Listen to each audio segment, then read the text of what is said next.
이 2021년은 저에게 굉장히 의미 있는 그런 해입니다. 왜냐하면 제가 신학대학원 이제 졸업반 때 그때가 이제 96년도였는데 선교 한국이라는 대회에 제가 갔을 때 앞으로 네가 섬길 나라가 북한이다. 아주 분명한 음성으로 저에게 하나님께서 사명을 주셨습니다. 그래서 제가 이제 졸업 논문을 북한 선교 쪽으로 쓰면서 이제 북한 선교에 발을 담그기 시작했는데, 그리고 나서 이제 25년이 흘렀어요. 25년을 보통 실버 주빌리 이렇게 표현합니다. 왜냐하면 주빌리가 50년인데 그 절반이니까 실버 주빌리가, 그러니까 북한 선교에 대한 비전을 품은 지 실버 주빌리가 되는 해이고, 그리고 나서 제가 THM이라고 하는 과정, 그러니까 MDB를 마치고 나서 공부를 더 하는 사람이 이제 THM이라고 하는 과정에 가서 공부를 하게 되는데, 저희 아내를 만나면서 아내가 공부를 좀 더 하면 좋겠다. 저는 공부를 별로 좋아하지 않았는데, 그래서 사람을 잘 만나야 됩니다. 예. 제가 그렇게 이제 THM을 공부를 하고 이제 졸업을 하면서 2001년도에 저희 논문 지도 교수님이셨던 박영환 교수님과 함께 2001년 4월 달에 서울신학대학교에 북한 선교 연구소를 세우면서 PM4N이라는 사역을 시작했습니다. The Prayer Network for North Korea Mission,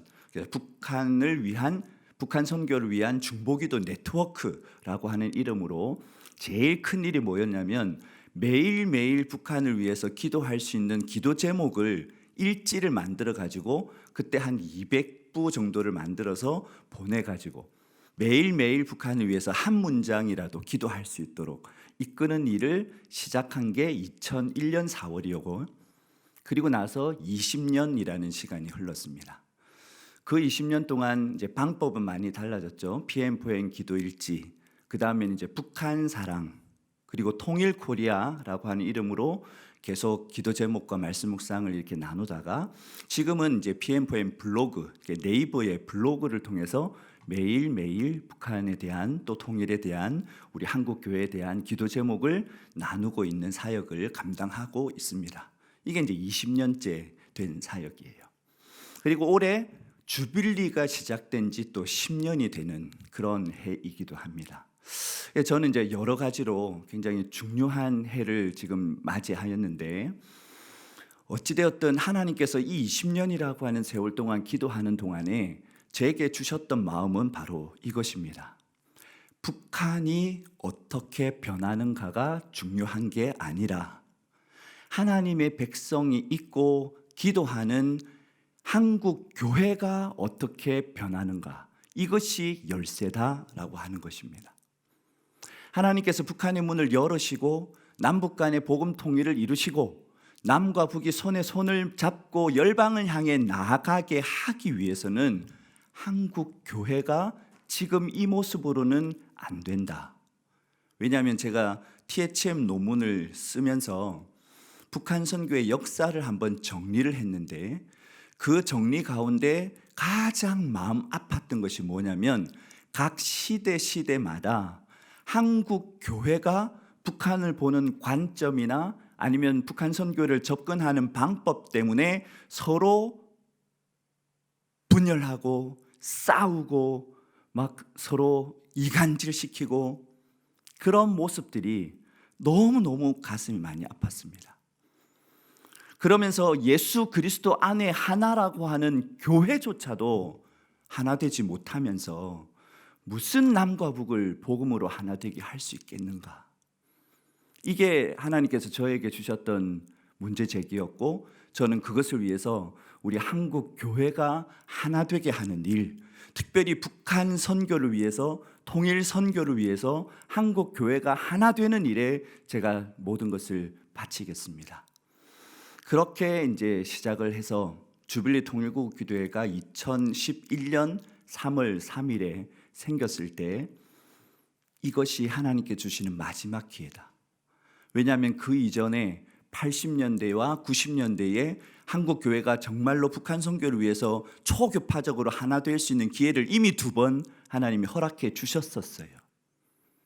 그런데 결국은 그 일을 맡았던 사람들이 그것을 자기 것으로 만들고 내부의 분열로 말미암아서 다 무너져 버린 그런 역사를 제가 이미 배웠었기 때문에 하나님께 주신 마지막 기회다. 그런 마음이 있으니까 이 주빌리 통일구국 기도회라고 하는 네트워크를 통해서 우리 한국 교회가 지역마다 교단, 교파, 단체 이 모든 것들을 뛰어넘고 정말로 통일을 위해서 기도하는 그런 모임이 생겨나고 그런 열망이 퍼져나갈 수 있다면 한국 교회를 바꿀 수 있고 이것이 곧 북한의 문을 여는 열쇠다. 그런 마음을 가지고 있었기 때문에 그때 당시에 제가 강남구 개포동에 있는 이제 좋은 교회라고 하는 곳에서 단임 목회를 하고 있었는데 한 지역 교회에서 단임 목회를 하는 것보다 이제 하나님께 주신 사명을 이루기 위해서 저는 그 단임 목회를 내려놓고 주빌리의 확산 팀장이라고 하는 이름으로 지금 우리 유관진 목사님 말씀하신 2022년에 생겼던 그런 많은 지역들 그곳을 다 쫓아다니면서 사람을 만나고 설득하고 그래서 이 연합하는 운동이 일어나야 한다고 그렇게 지금 10년이라고 하는 시간이 흐른 것입니다. 하나님께서 이 주빌리 통일구국 기도회 너무 사랑하시고 앞으로 귀하게 쓰실 것이라고 하는 확신이 저에게 있습니다. 10년이라는 세월이 오는 동안에 우리 주빌리 내에서는 한 번도 분열이나 어떤 다툼이 없었습니다. 왜 그럴 수 있었냐면 상대방을 이해해주고 먼저 배려해주는 마음이 우리 주빌리안들에게 있었기 때문입니다. 저희들은 이런 재정의 원칙을 가지고 있어요. 지역 모임들이 생기면 그 지역은 모든 것들을 스스로 다 해결을 합니다. 근데 지역 모임마다 어떤 지역은 그래도 어떤 어느 정도 규모 있는 교회들이 있고 재정으로 풍성한 그런 곳도 있지만 또 어떤 지역은 상당히 약한 지역들이 있거든요. 그러면 우리가 이제 뭔가 일을 해 나갈 때 지원을 한다고 하면 똑같이 한 지역에 100만 원씩 하는 게 평등이라고 할 수 있잖아요. 그런데 우리는 그렇지 않았어요. 필요하면 요청을 하시고 그것을 요청하지 않는 지역은 지원하지 않았습니다.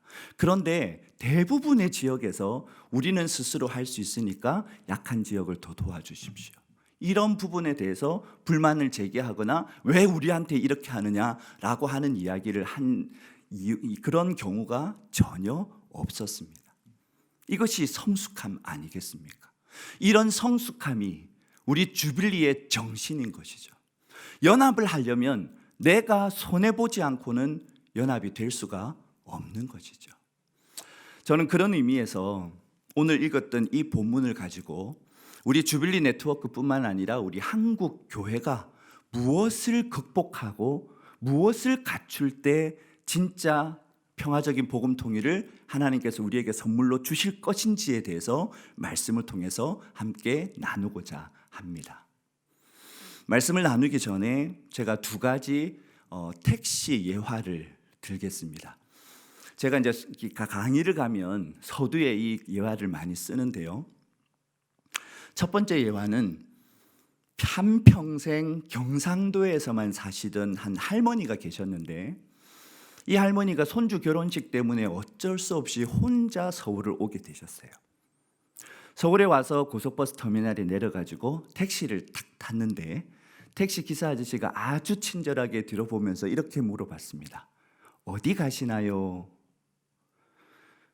그랬더니 이 할머니가 얼굴이 불그락해지더니 기사 아저씨 등짝을 팍 후려치면서 와 경상도 가시나다. 예, 반응이 조금 충청도는 아닌데 그죠?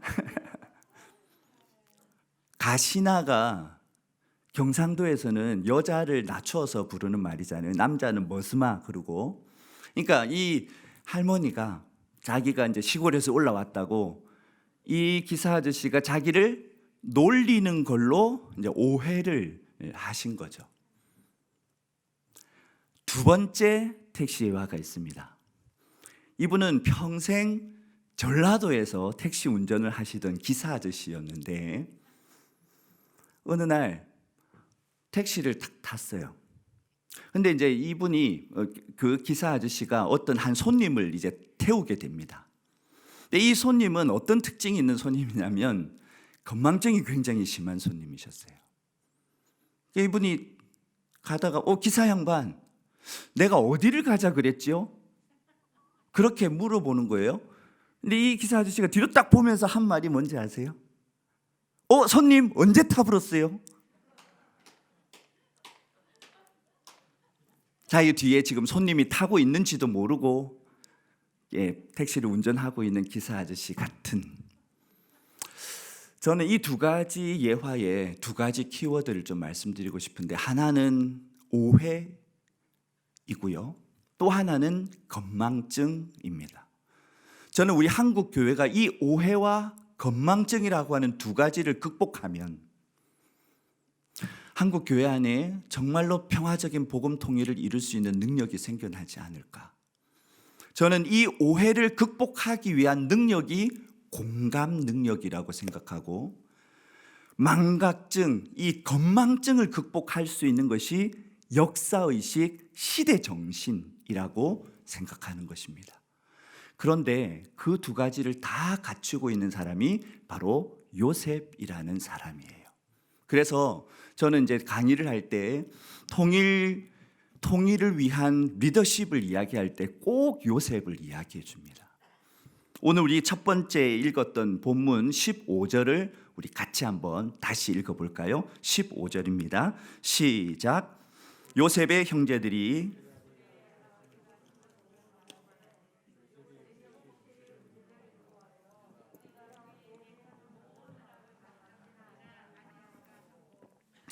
여러분들이 이제 요셉 이야기는 너무 잘 알고 계시기 때문에 그걸 다 일일이 설명할 필요는 없을 것 같고, 그들의 아버지, 요셉의 아버지 누구죠?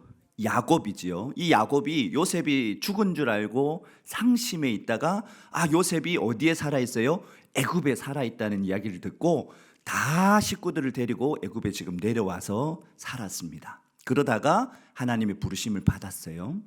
근데 이 아버지가 어떤 유언을 남기냐면, 나를 이 이방 땅에다가 묻지 말고 내 아버지, 내 할아버지가 묻혀 있는 가나안 땅에다가 나를 묻어달라, 이렇게 유언을 남깁니다.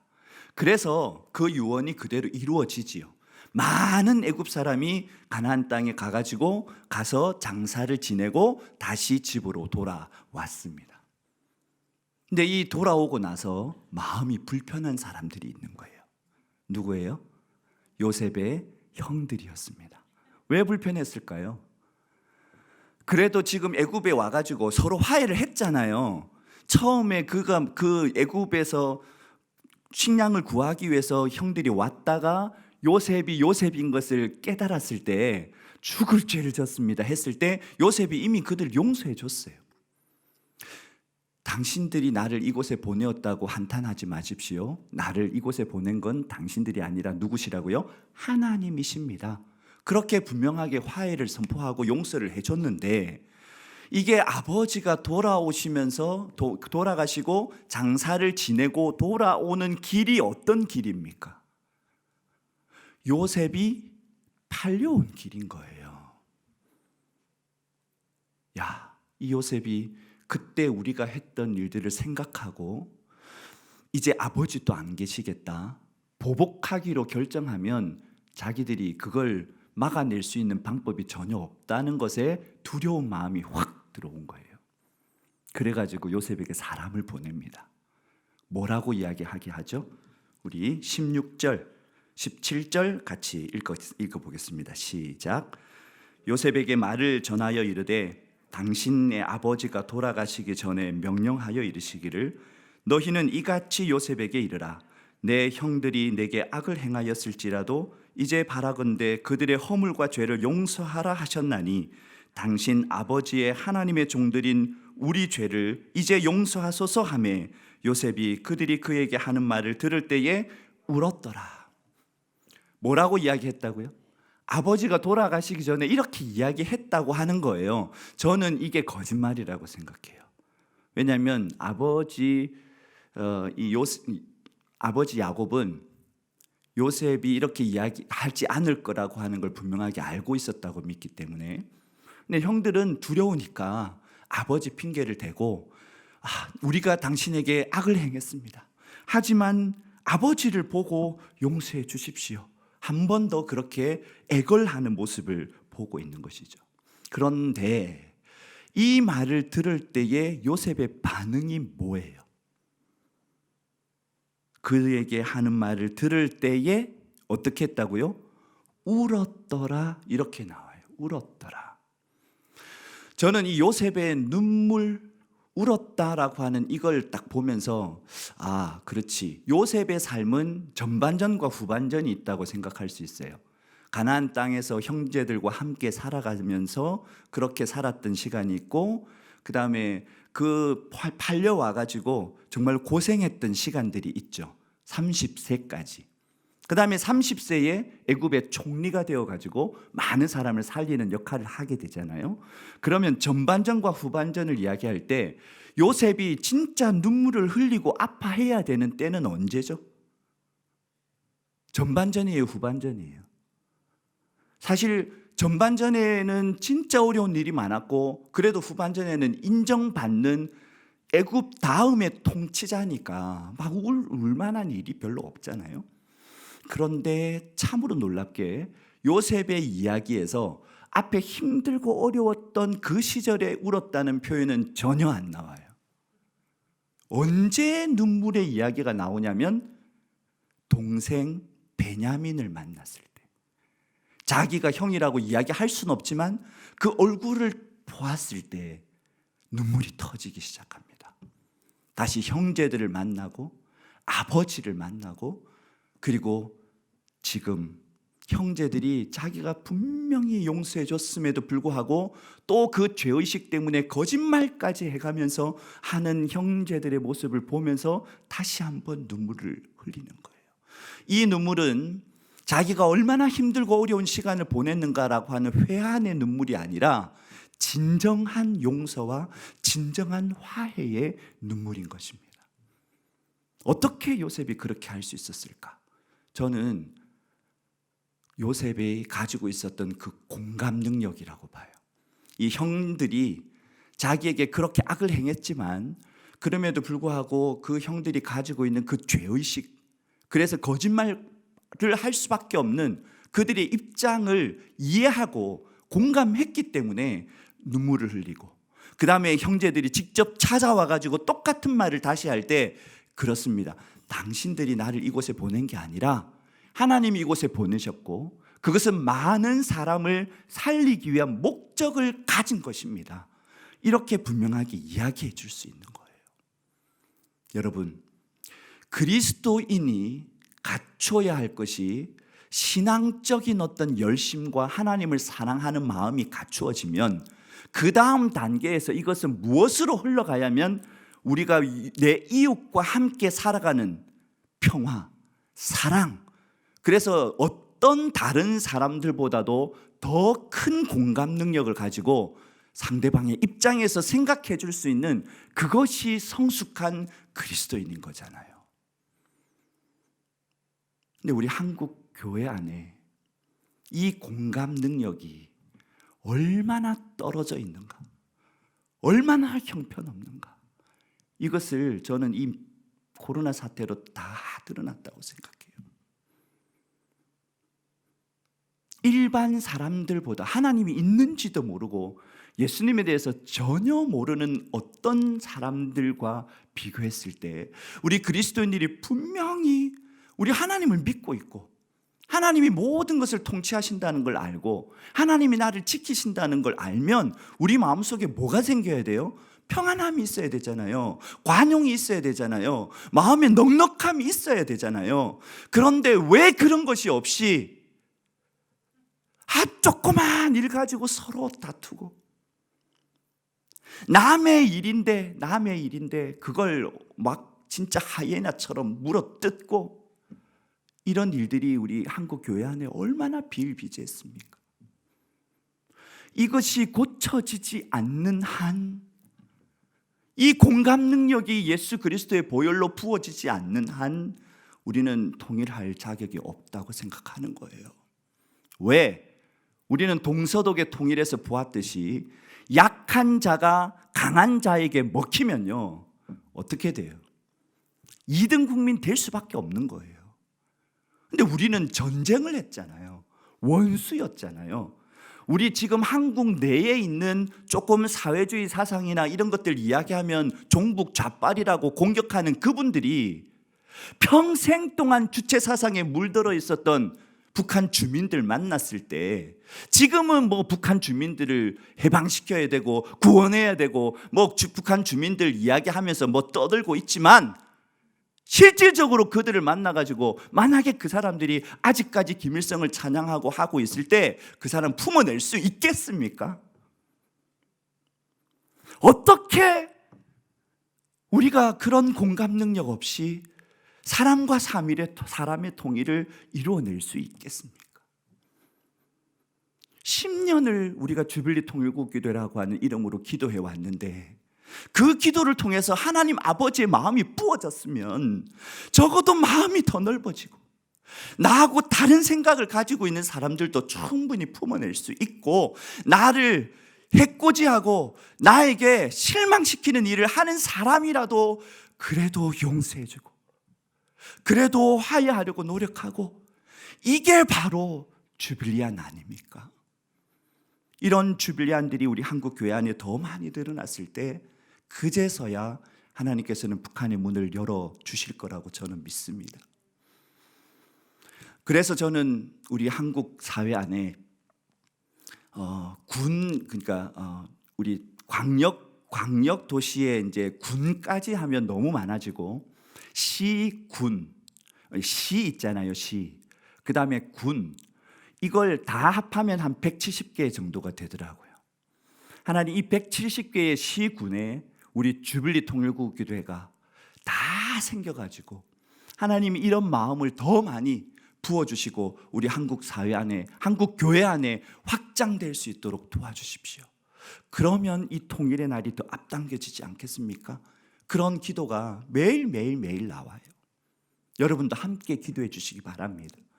그리고 여러분들이 지금 인터넷으로 이 방송을 듣고 계신 분들이 있다면 여러분의 시나 아니면 군에 주빌리가 아직 없다 그러면 여러분들이 주빌리를 세워가시면 좋겠습니다. 몇몇 교회만 모이면 우리는 뭐 다 모여서 뭘 하라는 게 아니에요. 적어도 그곳에 불을 지필 수 있는 불쏘시개 하나가 있으면 돼요. 우리 각 지역 모임들이 그렇게 크진 않습니다. 하지만 보세요. 누구도 그거 한다고 칭찬해 주지 않아요. 누구도 그거 한다고 교회에 어떤 도움이 되지 않아요. 그럼에도 불구하고 하나님께서 주신 사명이라고 생각하고 끝까지 여러분 주빌리 포스트를 보시면 이제 100차가 넘어가는 지역이 벌써 반이 넘었잖아요. 100차가 뭡니까? 100개월을 아무 대가 없이 이 통일을 위한 기도를 계속해 갈 수 있는 것 이건 사람의 힘으로 할 수 없어요. 주님께서 도와주시는 것이고요. 그렇게 주님의 신실하신 사람들이 전국에 많이 있다는 증거이기도 합니다. 여러분 오늘 이 설교를 듣고 계신 저와 여러분이 주님 저에게 요셉이 가졌던 이 공감 능력을 허락하여 주십시오. 그렇게 기도하면서 여러분 누군가와 어떤 관계를 맺어갈 때에 막 화가 나고요. 불쑥불쑥 미워하는 마음이 들 때 이것을 떠올리고 하나님 저에게 공감 능력을 주십시오. 저희가 그렇게 하는 건 무슨 이유가 있겠지. 그런 생각으로 품어낼 수 있도록 하나님 내 마음을 활짝 열어주시고 더 넓혀주십시오. 그런 기도가 우리 가운데 있게 되기를 간절히 소망합니다. 두 번째는 뭐였죠? 극복해야 될 첫 번째는 오해, 상대방에 대한 오해, 상대를 전혀 이해하려고 하지 않았던 마음, 그런 마음이었다면 두 번째는 건망증이라고 했잖아요. 건망증. 이 건망증은 단기 건망증. 그래서 내가 어제 뭘 했는지 제가 요즘에 겪고 있는 건망증이 뭐냐면 어제 차를 어디다가 뒀는지가 기억이 안 나는 거예요. 도대체 기억이 안 나요. 그래서 뭐 여기 1층도 갔다가 지하 2층도 갔다가 저 위로 갔다가, 그러고 보면 저 앞에 이제 그 상가에다가 세워놓기도 하고. 제가 목회할 때 이 건망증에 대한 이야기를 하다가 금요 심야 예배 때였는데 막 자기 건망증의 경험들을 막 나누는 거예요. 탑이 뭐였는지 아세요? 한 권사님이셨는데 그때 당시는 이제 전화기가 있던 시절입니다.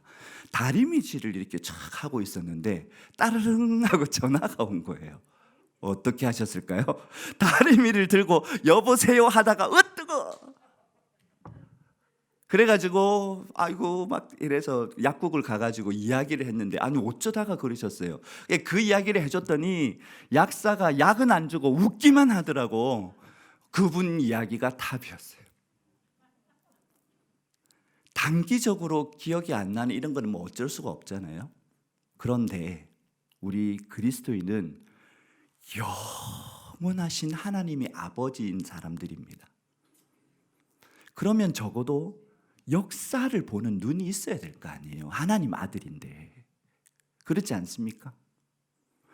적어도 하나님의 아들인데, 만물을 통치하시고 영원부터 영원까지 계신 그 하나님의 아들인데 우리 너무 단편적인 것, 이 한 번 꽂히면 그게 푹 들어가가지고 다른 걸 보지를 못하는 거예요.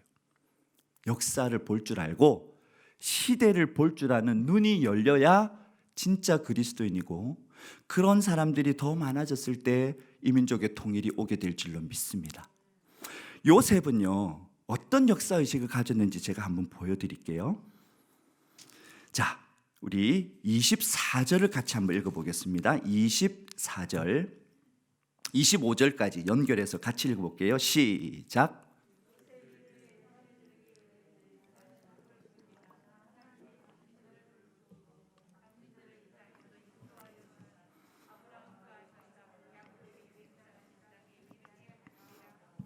요셉이 또 이스라엘 자손에게 맹세시켜 이르기를 하나님이 반드시 당신들을 돌보시리니 당신들은 여기서 내 해골을 메고 올라가겠다 하라 하였더라. 이게 얼마나 놀라운 일이냐면요, 요셉이 몇 살 때 팔려갔어요? 17살에 애굽으로 팔려갔잖아요. 그리고 나서는 사실 하나님에 대해서 가르쳐 줄 만한 사람을 만나지 못했을 거예요. 그런데 17살 팔려갈 때 요셉은 누구에게 양육을 받았냐면 아버지 야곱으로부터, 할아버지 이삭으로부터 양육을 받았어요. 자, 이걸 어떻게 알 수 있냐면요, 이 야곱은 직접 하나님을 만난 사람이잖아요. 자기가 에서에게서 그 장자권을 탈취하고 나서 막 죽이려고 하니까 도망을 가다가 베델이라고 하는 곳에서 하나님을 만나요. 그래서 사닥다리가 땅에서부터 하늘로 연결되어져 있는 사닥다리를 보면서 거기에 하나님의 사자가 오르락 내리락 하는 걸 보게 되잖아요. 기도하면 하나님의 사자가 그 기도를 가지고 하나님께로 올라가고 하나님의 응답을 가지고 내려오고 하는 걸 직접 보았던 사람이에요. 그러면서 이 자손, 아브라함의 자손을 택하셔서 하늘의 별과 같이 바다의 모래같이 넓힐 거라고 하는 것을 직접 들었던 사람이에요. 그러니까 이 야곱이 사랑했던 요셉에게 이 이야기를 안 해줬을 수가 없어요. 그렇죠? 그리고 또 한 가지는 요셉이 아주 어렸을 때 아버지로부터, 아버지가 이제 바다나람이라고 하는 곳에 가가지고 요셉이 6살 때 돌아오는 거거든요. 자기 고향으로, 원래 고향으로 20년 만에. 그런데 그때 이삭이 여전히 살아계셨어요. 여러분들은 그걸 기억하시잖아요. 야곱이 20년 전에 바다나람으로 갈 때 이삭이 뭐라고 그러면서 에서 보고 뭘 잡아오라 그랬죠? 내가 이제 나이가 많아가지고 곧 죽게 될 것 같으니까 너에게 장자권 축복해줄게. 가서 먹을 것을 사냥해 와가지고 먹을 것을 내와라. 이렇게 이야기했던 거잖아요. 그런데 20년이라고 하는 세월이 흐르고 나서 야곱이 돌아왔을 때 건강하셨던 리브가는 이미 돌아가시고 안 계세요. 언제 돌아가셨는지 몰라요. 그런데 그 이제 나이가 많고 눈도 안 보이고 그래서 곧 죽을 것 같다고 이야기했던 이삭은 여전히 살아계셨던 거예요. 요셉이 팔려 나가고 나서야 돌아가세요. 그런데 그러면 오늘 우리가 아까 읽었던 본문 속에 내가 당신들과 당신들의 자녀를 기르겠습니다, 그렇게 이야기했고, 그 다음에 므낫세의 아들 마길이면 손주들이죠. 그 손주들을 어떻게 길렀냐면 요셉의 스라에서 양육되었다라는 표현이 나옵니다. 이건 뭐냐면 이삭이 요셉을 그렇게 스라에 두고 자기가 하나님을 만나고 아버지를 통해서 받았던 하나님의 비전을 쫙 이야기해 준 거예요. 우리 민족이 어떤 민족인가. 사실 그때는 하나님께서 아브라함을 통해서 이스라엘 백성을 택하셨기 때문에 4대째 내려오면 그거 뭐 얼마나 되겠어요. 다 해봐야 100명이 안 돼요. 그런데 이게 민족이 될 거다, 거대한 민족이 될 거다, 사실 그 꿈꾸는 게 쉽지 않잖아요. 그런데 이삭으로부터 직접 양육받고 아버지 야곱으로부터 직접 들었었기 때문에 어린 이 요셉의 마음속에 역사의식이 분명하게 들어있었던 거예요. 민족의식이. 하나님이 택하신 민족이다. 그러니까 요셉은 세상을 떠나면서 아버지는 뭐라고 예언했다 그랬죠 아까? 나를 이곳에다 묻지 말고 가나안 땅, 하나님이 약속한 그 땅에다가 묻어달라, 이렇게 유언을 했는데 요셉은 뭐라고 유언했습니까? 하나님이 반드시 당신들을 돌보시리니 당신들은 여기서 내 해골을 메고 올라가라. 근데 이게 언제 성취가 되죠?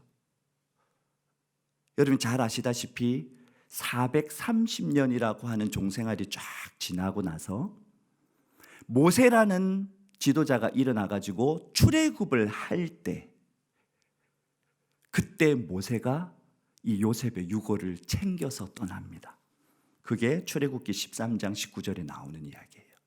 놀랍지 않습니까? 500년을 사실 내다보고 예언하는 거예요. 그리고 이 요셉의 유고는요, 거기서 끝나지 않아요. 챙겨서 나갔다는 걸로 끝나는 게 아니라 광야 생활 40년 동안 요단강을 법궤가 건널 때 법궤만 건넌 것이 아니라 이 요셉의 유골도 같이 건너요.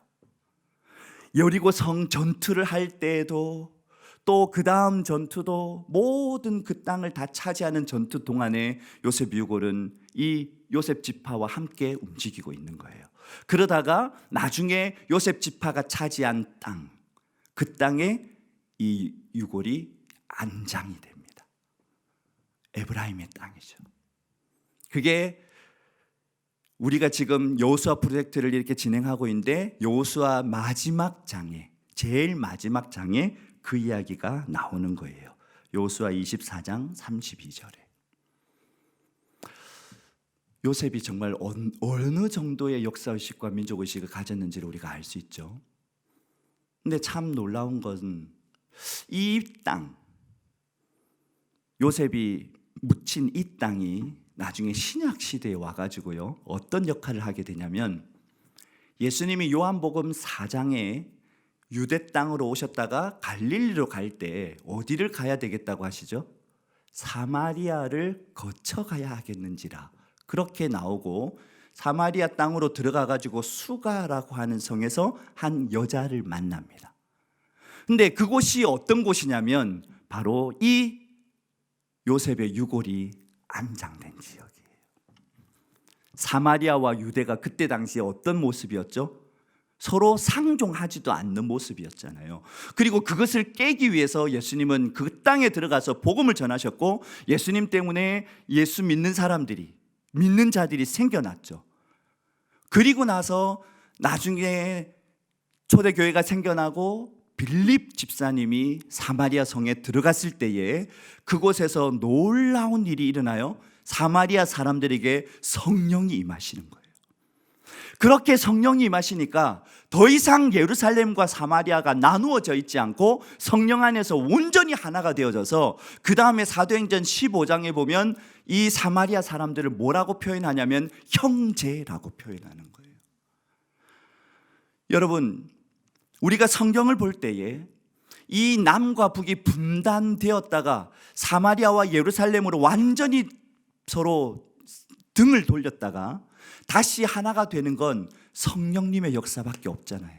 근데 그 이면에 쭉 와서 창세기 50장에 보니까 요셉이 그걸 미리 보고 있었던 거죠.